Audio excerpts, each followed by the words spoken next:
Welcome to Noxus. If you've been sleeping under a rock these last weeks, then you might not know what a shit show Riot has presented. Also, if I sound weird right now, it's because I decided to record the intro last and I got sick in the meantime. So, let's have a quick recap of what League has become. The client, it's still full of bugs, features. And Riot was so kind to give us a new battle pass, but also for some fucking reason decided to remove the free Hextech chests. And by the calculations of people that actually can math, it will now take roughly 6 years to obtain all champions on a new account without doing any sort of microtransactions.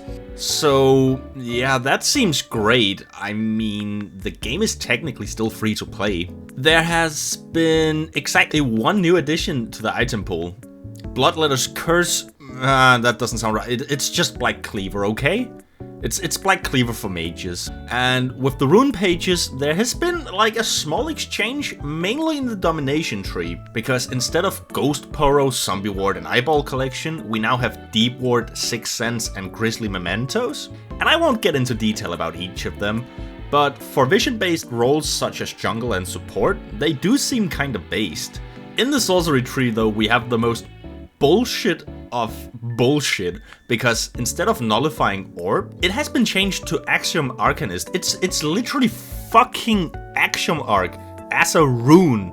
And the change actually makes kinda sense, because I honestly can't remember the last time I went orb. But Axiom Arcanist has some major bullshit potential. So without further ado, let's actually get into the changes on the Rift, because you might have noticed just a few things.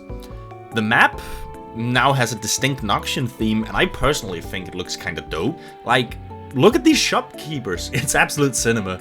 And it's also pretty cool that the shop now has the old mana potions shown in them, and they could kinda be useful ever since they decided to fucking change the cookie. And besides the visual improvements, you quite can't say the same about the gameplay. Two new objectives has been...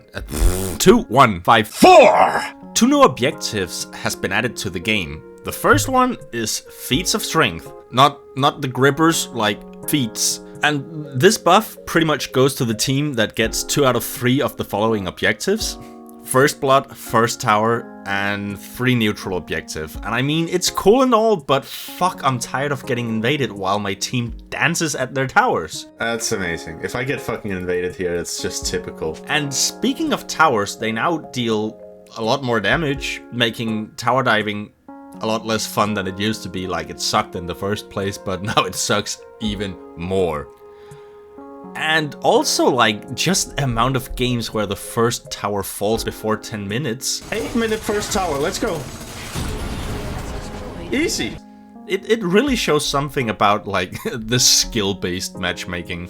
And the team winning the Feats of Strength contest will get a buff on their tier 2 boots, making the boots actually worth their gold, as well as the option to upgrade them to tier 3 as soon as you have 2 full items. And a lot of games are over by then, okay? So it's like, yeah. And I mean, Sever was in the game for what, like half a year? So, from bitching about team diff to the second new objective, we got Atakan?